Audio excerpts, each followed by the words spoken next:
तो जब इंसान के अंदर इंसानियत खत्म हो जाती है, जब पुलिस का खौफ निकल जाता है, जब संसार से मोह नहीं रह जाता है, तो वो बन जाता है क्रिमिनल और जुर्म की दुनिया में अपराध के काले पन्नों पर अपना नया आधार कार्ड बनवा लेता है, जिसका पता कई अपराध से गुजरते हुए आखिर में जेल होता है। जुर्म के अनोखे अफसाने हैं और अंग्रेज और खौफनाक वारदात की खून से सनी तस्वीरें जो आपके रोंगटे खड़े कर देगी। लेकिन हमारा मकसद सनसनी फैलाना नहीं बल्कि आपको सावधान करना है। कहीं कातिल आपके आसपास तो नहीं? तो आज फिर हाजिर हूं मैं सुरभि राजपूत सनसनी से भरी कई वारदातों के किस्सों को लेकर, जो कराएंगे आपका सच से सामना और रूबरू कराएंगे आपको दुनिया की सच्चाई से। हम आपको दिखाएंगे जुर्म से जुड़ी हर खबर, क्योंकि आपके हर तरफ घूम रहे हैं क्रिमिनल। तो हो जाइए तैयार और खोल लीजिए आंख कान। तो सबसे पहले अब नजर डालेंगे पहली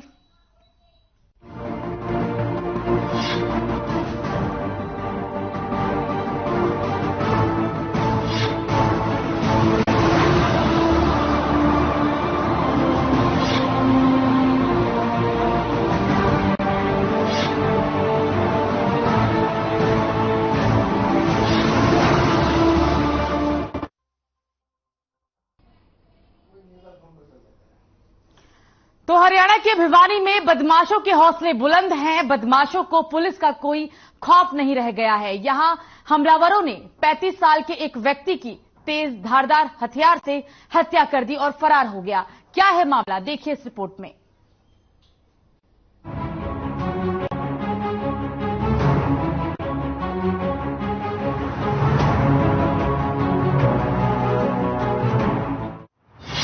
भिवानी में बढ़ता अपराध, एक के बाद एक वारदात। बदमाशों ने शख्स को गहरी नींद में सुलाया, ऐसा सोया जो फिर कभी ना उठ पाया। भिवानी में बढ़ते अपराध पुलिस के लिए चुनौती बने हुए हैं। या यूं कहें कि पुलिस के हाथ बदमाश पर कार्रवाई करने में ढीले जरूर हो गए हैं, जिसका खामियाजा भिवानी वासियों को भुगतना पड़ रहा है। जिले के भवानी खेड़ा के सिपर गांव में अज्ञात हमलावरों ने 35 साल के एक व्यक्ति की तेज धारदार हथियार से हत्या कर दी और मौके से फरार हो गए। घटना की सूचना परिजनों को गुरुवार सुबह लगी, जब घर में काम करने वाली नौकरानी ने मृतक युवक को बिस्तर पर लहूलुहान हालत में देखा। घटना की सूचना पाकर भवानी खेड़ा पुलिस और एफएसएल टीम मौके पर पहुंची और शव को पोस्टमार्टम के लिए भिवानी भेज दिया। तो वहीं परिजनों का रो रो कर बुरा हाल है। उसके बाद वो तपोंगे घर चले गए। उसके बाद ये घटना हुई है। रात को 10:30 के बाद की घटना है ये। और इसमें 11 बजे इसने फोन करने की कोशिश की एक लेडीज को, जो इसके घर काम करती थी, उससे बात करने के उसने फोन नहीं उठाया। तो सुबह पता चला, ये सुबह 8 बजे वो चाय पानी के लिए पूछने के लिए आई थी यहाँ पे। उसके बाद पता चला तो ये मृत मिला, वहाँ पे सिर में चोट थी। परिजनों ने बताया कि मृतक युवक अजीत घर पर अकेला ही रहता था और वह गांव में ही खेतीबाड़ी का कार्य करता था। बुधवार को भी वह घर पर ही अकेला था और उसके दोस्त भी करीबन 10 बजे तक उसके पास थे। सुबह जब नौकरानी चाय देने के लिए आई तो उसने अजीत को मृतक अवस्था में देखकर परिवार को सूचना दी। मृतक के सिर पर चोट के निशान थे और वह सोई हुई अवस्था में था और अजीत का परिवार तोशाम में रहता था। मृतक युवक की गांव में किसी से कोई आपसी रंजिश नहीं थी। सोई हुई अवस्था में था। उसके बाद ये पड़ोसी ने को खबर की उसने, और उसके बाद इसको देखा तो मृत मिला था। और उसके बाद पुलिस को भी इन्फॉर्म किया गया। तो फिर मौके पर पुलिस अब जांच कर रही है अपनी। 40 वर्ष इसकी मम्मी है, इसके भाई हैं जो तुसाम रहते हैं। इसका भाई तुसाम बिजली बोर्ड में एक गाड़ी लगा रखी है, वो वहां रहता था। ये अकेला ही रहता था घर पर। सूचना पाकर मौके पर पहुंचे भवानी खेड़ा थाना प्रभारी ने बताया कि उन्हें सिपर निवासी अजीत की हत्या की सूचना मिली थी। मृतक के भाई के बयान पर पुलिस ने शिकायत दर्ज कर आगामी कार्रवाई शुरू कर दी है। युवक की हत्या के कारण अभी स्पष्ट नहीं हो पाया है, तो वहीं पुलिस ने हत्या की शिकायत दर्ज कर ली है और शव को पोस्टमार्टम के लिए भेज दिया है। आगे की कार्रवाई की जा रही है। ये अजीत सिंह है, जो यहाँ के सिपर गांव के निवासी हैं। तो रात को उनकी हत्या हो गई है, जिसमें इनके भाई ने कंप्लेंट दी है और हमने इसमें मुकदमा दर्ज करके जांच शुरू की है। कहीं ना कहीं देखा जाए तो अपराधियों पर कमर तोड़ कार्रवाई करने वाली पुलिस बदमाशों के आगे नतमस्तक होती नजर आ रही है। युवक को गहरी नींद में सुलाने वाले अपराधियों के साथ साथ पुलिस भी उतनी ही गुनहगार है जो अपराध पर अंकुश लगाने में नाकाम साबित हो रही है। लगातार बढ़ते अपराध से लोग डर के साए में चीनों को मजबूर है। जिले में बढ़ती वारदातों ने पुलिस के साथ साथ लोगों की नींद उड़ा दी है। बेखौफ अपराधी जिले में लगातार वारदातों को अंजाम देते हुए नजर आ रहे हैं और पुलिस बस वारदात के बाद कार्रवाई की बात कहती हुई नजर आ रही है। अब देखना होगा कि आखिर पुलिस मामले में क्या कुछ कार्रवाई करती है। भिवानी से दीपक मोटरेजा की रिपोर्ट।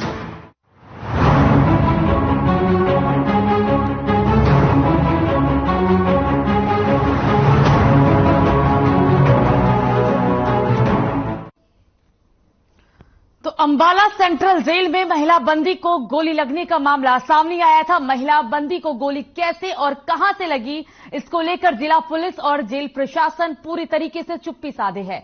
डॉक्टरों का कहना है कि महिला के पांव में गोली लगी थी, जिसे निकाल दिया गया है। महिला की हालत स्थिर है।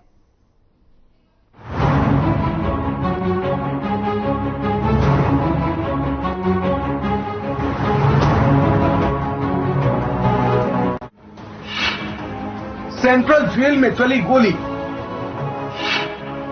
महिला कैदी के पैर को बनाया निशाना। गोली कैसे चली, किसने चलाई, जेल प्रशासन ने क्यों साधी है चुप्पी। अंबाला सेंट्रल जेल में महिला बंदी को गोली लगने का मामला मिस्ट्री बनकर रह गया है। जेल प्रशासन और जिला प्रशासन ने इस पर चुप्पी साध रखी है। महिला बंदी को जेल में गोली कैसे लगी, कहां से लगी और किन परिस्थितियों में लगी, इसकी जानकारी जेल प्रशासन देने को तैयार नहीं है। या यूं कहें कि गोली कैसे चली किसी को पता नहीं है। एसपी जेल संजीव कुमार ने गोली चलना स्वीकार किया है और कहा कि गोली महिला बंदी को लगी है, लेकिन कैसे लगी कोई बताने को राजी नहीं है।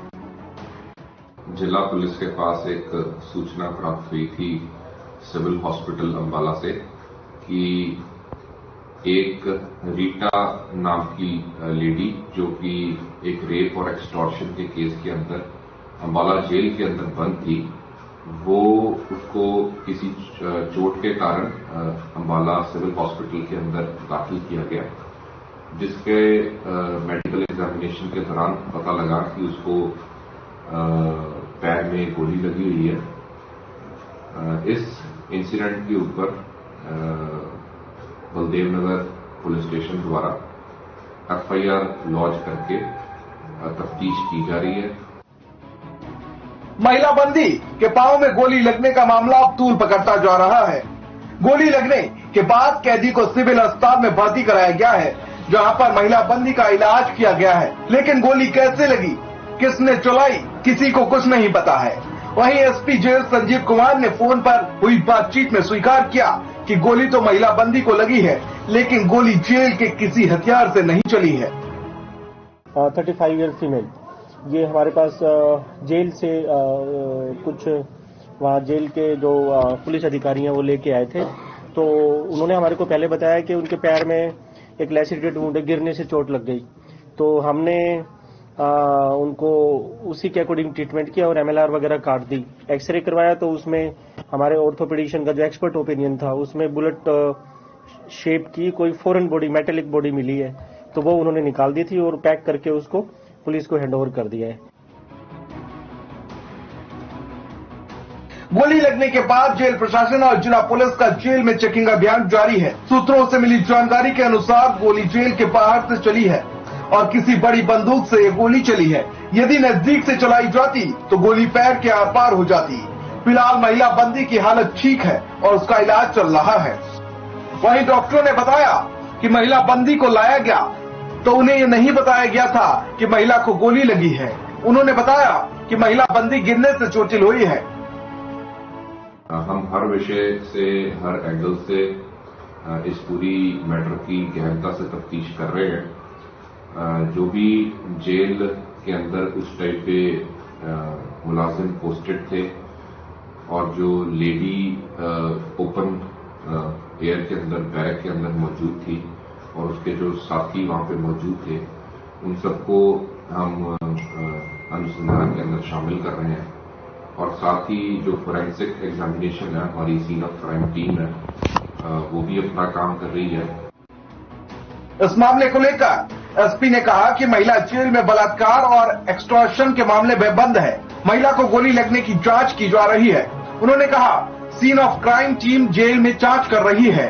महिला के साथियों से भी पूछताछ की जाएगी। वो जो महिला को अंदर गोली लगी है उसको इन्वेस्टिगेट किया जा रहा है कि भाई कहां से लगी गोली, ये गोली कहां से आई। तो उसके लिए अब हमारी बैलिस्टिक एक्सपर्ट टीम भी आई हुई है और मैंने इनको कहा है कि सीन रिक्रिएट करके देखो कि किस दिशा से गोली आई। उसी महिला को यहाँ अगर वो ठीक हो गई हो अस्पताल में तो ला कर देखा जाए कि गोली किस डायरेक्शन से आई और उस डायरेक्शन से कैसे आ सकती है, ये देखना चाहिए। दूसरा, सारी जेल की मैंने सर्च करने के लिए कहा है क्योंकि ये बड़ा संगीन मामला है कि पता ही नहीं लग रहा कि गोली कहाँ लगी और आफ्टर गोली तो आई है। हरियाणा के गृह मंत्री अनिल विज ने अंबाला सेंट्रल जेल में पहुंचकर महिला बंदी के पैर में गोली लगने के मामले में स्वयं क्राइम सीन को रिक्रिएट किया है। गृह मंत्री ने जांच टीम को भी क्राइम सीन को रिक्रिएट करने और जेल में भी जांच के निर्देश दिए हैं। वहीं पत्रकारों से बातचीत के दौरान विज ने कहा कि यह केस चुनौतीपूर्ण है मगर हमारी पुलिस इसे हल करने में लगी हुई है। अब देखना ये होगा कि पुलिस कितनी जल्दी इस पहेली को सुलझा पाएगी और क्या कुछ इसमें निकलकर सामने आएगा।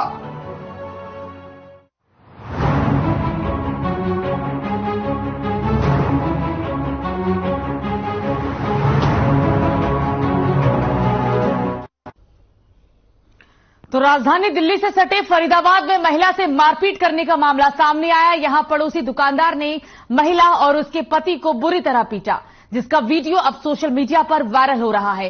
क्या है पूरा मामला, देखिए इस रिपोर्ट में।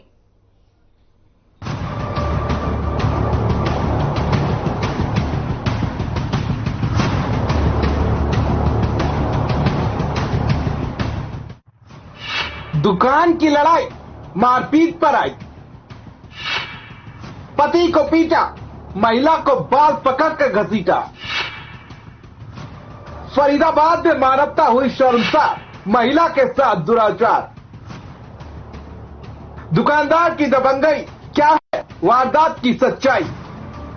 कहते हैं नारी तो नारायणी है। शास्त्रों में महिला को आदर भाव देने का जिक्र किया गया है, लेकिन हमारे समाज में उसी नारायणी रूपी नारी को अपमानित किया जा रहा है। इतना ही नहीं, नारी के साथ मारपीट भी की जा रही है। मामला राजधानी दिल्ली से सटे फरीदाबाद का है, जहां सेक्टर 16C सब्जी मंडी में एक पड़ोसी दुकानदार ने महिला दुकानदार के साथ बदतमीजी की। उसे भद्दी भद्दी गालियां दी गई। इतना ही नहीं, महिला के साथ मारपीट भी की गई। अब इसका वीडियो सोशल मीडिया पर जमकर वायरल हो रहा है। आए भाई फेरी पैसे और उनने प्रेमपाल ने भाई दुकान फेंक दी उठा के और मैडम का हाथ छोड़ दिया। फिर मैं गया बचाने तो उन्होंने मुझे हाथ छोड़ा। कौन है ये मारपीट करने वाले? क्या प्रेमपाल। किस चीज को लेकर विवाद था? किस लिए मारपीट हुई? क्या था? तो दुकान के ऊपर जगह दुकान मैंने मोल ले ली। महिला सब्जी मंडी में दुकान लगाती है और पड़ोसी दबंग दुकानदार उस पर दुकान खाली करवाने का दबाव बना रहा था। जब महिला और उसके पति ने इस बात का विरोध किया, उनकी बेरहमी के साथ पिटाई कर दी गई। सर मैं दुकान लगाती थी और मेरा पड़ोसी था, वो पड़ोसी आया, बोला कि मैंने दुकान खरीद ली। मैंने कही आपने दुकान खरीद ली, आप पर्ची दिखाओ। तो ये फिर गाली देने लगा और बोला तू कौन होती है, तुझे क्यों दिखाऊं। इतने में उसका लड़का आया, बस लड़का मेरे थप्पड़ बजाने लगा और लड़के के बाद फिर बाप आया महेश, फिर वाने जूता उतार लिया सर, मेरे जूता फिर सर में बजाने लगा। जब मेरे पति बचाने के लिए आए तो बस फिर मेरे पति को दबा लिया। कितने दिन? आरोपी ने अपनी दुकान का किराया भी मार्केट कमेटी को नहीं भरा था, जिसके चलते मार्केट कमेटी ने वो दुकान महिला को किराए पर दे दी थी। लेकिन इसी दौरान आरोपी ने मार्केट कमेटी को दुकान का किराया भर दिया और महिला को दुकान खाली कराने के लिए कहा गया। लेकिन जब महिला ने दुकान खाली नहीं की तो इस बात को लेकर पहले तो उनके बीच तू मैं हुई और उसके बाद मारपीट तक बात पहुंच गई। फिलहाल दोनों पक्षों ने थाने में जाकर शिकायत दर्ज करा दी है। चौकी इंचार्ज ने आरोपी दुकानदार के खिलाफ कार्रवाई करने की बात कही है। सर, ये पूरा मामला फड़ के लेके लड़ाई झगड़ा हुआ था इनका मार्केट के अंदर। फड़ नंबर 252 और 253 है। ये इसके प्रेमपाल के पास में थी। जो फड़ नंबर 252 का वो काफी समय से किराया नहीं दे पा रहा था, जिसकी वजह से मार्केट कमेटी ने ये महिला है जिसके साथ मारपीट हुई है मिथिलेश, इसको अलॉट कर दी थी। उसके बाद में प्रेमपाल ने पूरा अपना किराया मार्केट कमेटी में जमा कर दिया पीछे तक का, और मार्केट कमेटी ने आज सुबह आके महिला से फड़ खाली करवा दिया था। जिसके बाद प्रेमपाल ने जो अपना सामान वहां पे मार्केट कमेटी वालों ने रखवाया था, परंतु महिला ने आके वो सामान फेंक दिया और उसके बाद में इनका लड़ाई झगड़ा वहां से शुरू हो गया। तो वहीं पुलिस पूरे मामले में कार्रवाई की बात कहती हुई नजर आ रही है। साथ ही पुलिस की कार्रवाई के डर से अब इस मामले में दोनों पक्ष राजीनामे की बात कर रहे हैं। फरीदाबाद से जयप्रकाश भारती की खास रिपोर्ट।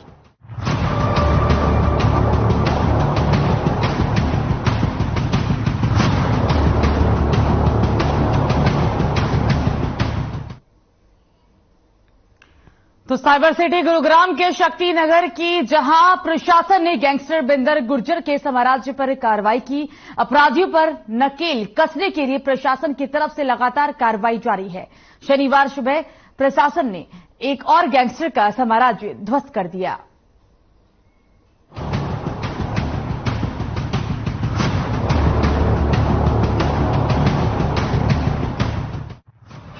गुरुग्राम में गैंगस्टर पर कार्रवाई, संपत्ति पर चला पीला पंजा। नगर निगम ने तोड़ी बिल्डिंग, साम्राज्य ध्वस्त कर कमर तोड़ने की कवायद। बिल्डिंग को जमींदोज करता बुलडोजर, पीले पंजे की पकड़ में दिख रही ईंट और सीमेंट की संरचना और एक एक कर गिरते ईंटों के टुकड़े।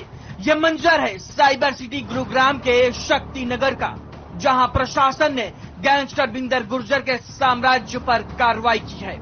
अपराधियों पर नकेल कसने के लिए प्रशासन की तरफ से कार्रवाई लगातार जारी है। भारी पुलिस बल की मौजूदगी में नगर निगम की टीम ने 4-8 मरला मॉडल टाउन में ये कार्रवाई की है। निगम अधिकारियों की माने तो गैंगस्टर ने अवैध रूप से ये संपत्ति बनाई थी। इसके लिए ना तो बिल्डिंग प्लान पास कराया था और ना ही विभागीय इजाजत ली थी, जिसे नोटिस देने के बाद ध्वस्त कर दिया गया है। इस दौरान भारी पुलिस बल मौजूद रहा। वहीं लोगों का आरोप है कि अधिकारियों ने गलत तरीके से यह कार्रवाई की है। जिस स्थान पर कार्रवाई की गई है वो गैंगस्टर की संपत्ति नहीं है। हालांकि गैंगस्टर उनका रिश्तेदार अवश्य है, लेकिन संपत्ति का मालिक वो नहीं है। कंप्लेंट मिली थी तो उसके उपरांत हमने 2 नोटिस दिए थे। इनकी तरफ से कोई हमारे पास लिखित में जवाब नहीं आया इनका नोटिस का, तो कार्रवाई गुरुग्राम कमिश्नर द्वारा कार्रवाई अमल में लाई जा रही है।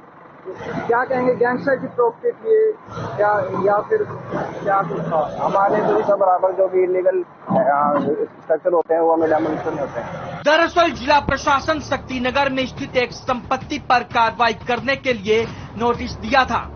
निगम अधिकारियों की माने तो ये संपत्ति गैंगस्टर बिंदर गुर्जर की है, जिसने अवैध तरीके से ये संपत्ति बनाई है, जिसके बाद ये कार्रवाई की गई।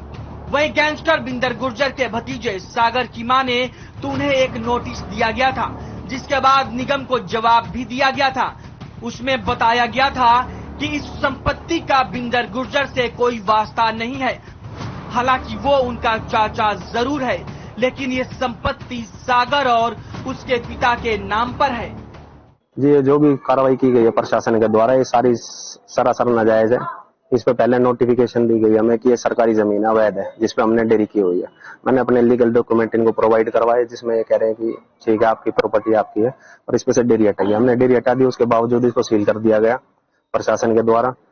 फिर उसके बाद दोबारा बात करी तो उन्होंने कहा कि इसका कागज और दिखाइए कि तुमने ये बिल्डिंग प्लान बना रखा है, नहीं है कुछ भी है। फिर भी उसके बावजूद इन्होंने डिमोलिशन कर दिया है। आपको बता दें कि गैंगस्टर बिंदर गुर्जर पर हत्या के प्रयास समेत कई आपराधिक धाराओं के तहत केस दर्ज हैं। पिछले दिनों गैंगस्टर संदीप गाडोली के साल 2016 में मुंबई में हुए एनकाउंटर के मामले में उसे मुंबई पुलिस ने गिरफ्तार किया था, जिसके बाद से वो जेल में ही बंद है। ऐसे में प्रशासन इन गैंगस्टर्स की कमर तोड़ने के लिए उनके द्वारा बनाई गई संपत्ति को ध्वस्त कर रहा है। इससे पहले प्रशासन गैंगस्टर कौशल और सुबेर गुर्जर के खिलाफ भी कार्रवाई कर चुका है। अधिकारियों की माने तो अपराधियों के खिलाफ इस तरह की कार्रवाई आगे भी जारी रहेगी। गुरुग्राम से सुशील सिंह की रिपोर्ट।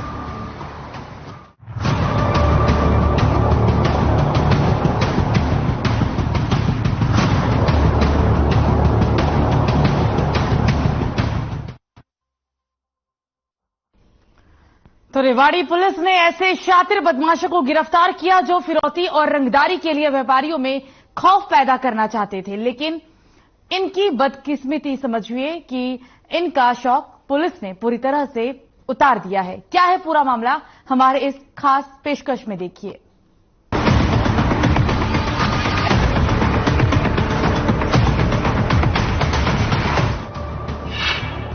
फिरौती के लिए व्यापारी को पीटा, लाठी डंडों से ताबड़तोड़ हमला,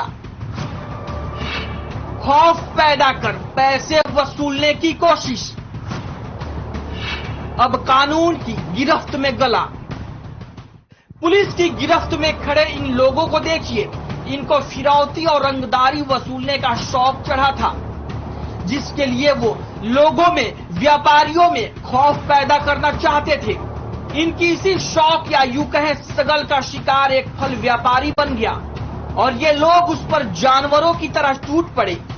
सीसीटीवी में कैद इन तस्वीरों को देखिए, किस तरह का वहसीपन ये लोग एक व्यापारी और उसके यहाँ काम करने वाले लोगों के साथ दिखा रहे हैं। रेवाड़ी के मोहल्ला गुड़िया सराय निवासी पपीता व्यापारी दीपक की बिचवाना मंडी में पपीते की दुकान है, जिससे इन बदमाशों ने फिरौती मांगी थी, लेकिन दीपक ने इसका विरोध किया। इसी को लेकर लाठी डंडों से लैस बदमाशों ने दीपक और वहां काम करने वाले कर्मचारियों को बुरी तरीके से पीटा। तस्वीरों को देखकर आप भी अंदाजा लगा सकते हैं कि व्यापारी पर हमले के वक्त ये बदमाश सिर्फ और सिर्फ उसे पीटने पर ध्यान दे रहे थे। इन्हें इस बात से कोई फर्क नहीं पड़ रहा था कि इनके हमले में व्यापारी और उसके यहाँ काम करने वाले लोगों को कितनी चोटें आ रही हैं, कहाँ चोटें आ रही हैं और किस तरीके से चोटें आ रही हैं। मंडी में एक वारदात हुई थी सुबह सुबह। यहाँ पर जो दीपक नाम का व्यापारी है जो पपीते का व्यापार करता था, उसके यहाँ गोदाउन पे घुस के कुछ गुंडों ने हमला किया था उस पर, और जो उनका हमले का उद्देश्य था भय पैदा करना था या इस कारोबार में हिस्सेदारी डालना था या मंथली भी उनका मांगना एक उद्देश्य था इसमें। तो इस संदर्भ में हमारे जो एसपी रेवाड़ी हैं उनके दिशा निर्देश में हमने टीमें गठित की थी दोषियों को पकड़ने के लिए, और 24 घंटे के दौरान हमने 3 दोषियों को पकड़ लिया, जिनमें से एक का नाम दिनेश है, एक का नाम सुमित है, एक का नाम अजय है। इसमें एक तो यहाँ का बार गुजर का रहने वाला जो दिनेश है और जो अन्य 2 व्यक्ति वो आसोदा गांव के रहने वाले हैं जो बहादुरगढ़ के पास है। वारदात की जानकारी मिलते ही डायल 112 मौके पर पहुंची, लेकिन तब तक बदमाश वहां से फरार हो चुके थे। पुलिस ने घायल अवस्था में व्यापारी दीपक को रेवाड़ी के निजी अस्पताल में भर्ती कराया, जिसके बाद मॉडल टाउन थाना पुलिस ने मामले में शिकायत दर्ज की और सीसीटीवी फुटेज के आधार पर बदमाशों का पहचान करने में जुट गई। बदमाशों की गिरफ्तारी के लिए टीम का गठन किया गया और आखिरकार पुलिस इन बदमाशों तक पहुंच गई। पुलिस ने गिरफ्त में आए बदमाशों का जब रिकॉर्ड खंगाला तो पता चला कि इन पर पहले से भी आपराधिक मामले दर्ज हैं। तो इनकी जो संलिप्तता हमें इसमें मिली है, इसमें हमें वीडियो फुटेज भी मिली थी, और जो इनके अन्य जो साथी हैं, जो दोषी हैं, वो अभी भागे हुए हैं। उनके पकड़ने के लिए अभी प्रयास जारी, हमारी टीमें लगी हुई हैं। जो दोषी हमने पकड़े हैं आज, इनका हम कोर्ट से रिमांड लेंगे और रिमांड के दौरान इसमें जिसकी भी संलिप्तता आएगी उनको बहुत जल्द गिरफ्तार किया जाएगा। वारदात के 24 घंटों के अंदर ही पुलिस ने बदमाशों को काबू करने में कामयाबी हासिल कर ली, लेकिन जिस तरीके से इन्होंने वारदात को अंजाम दिया उससे साफ तौर पर दिखा कि इन्हें ना तो पुलिस का कोई खौफ है, ना ही कानून की कोई कद्र। अपराध की दुनिया में कदम रखने के बाद ये इस कदर अंधे हो चुके हैं कि किसी को भी मारना पीटना इनके लिए कोई बड़ी बात नहीं है।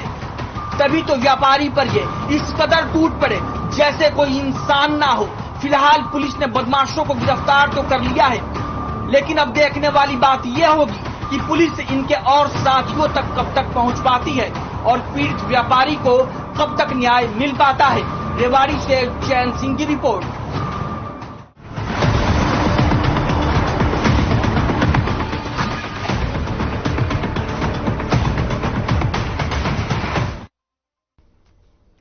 तो फिलहाल अभी के लिए मुझे दीजिए इजाजत। नमस्कार।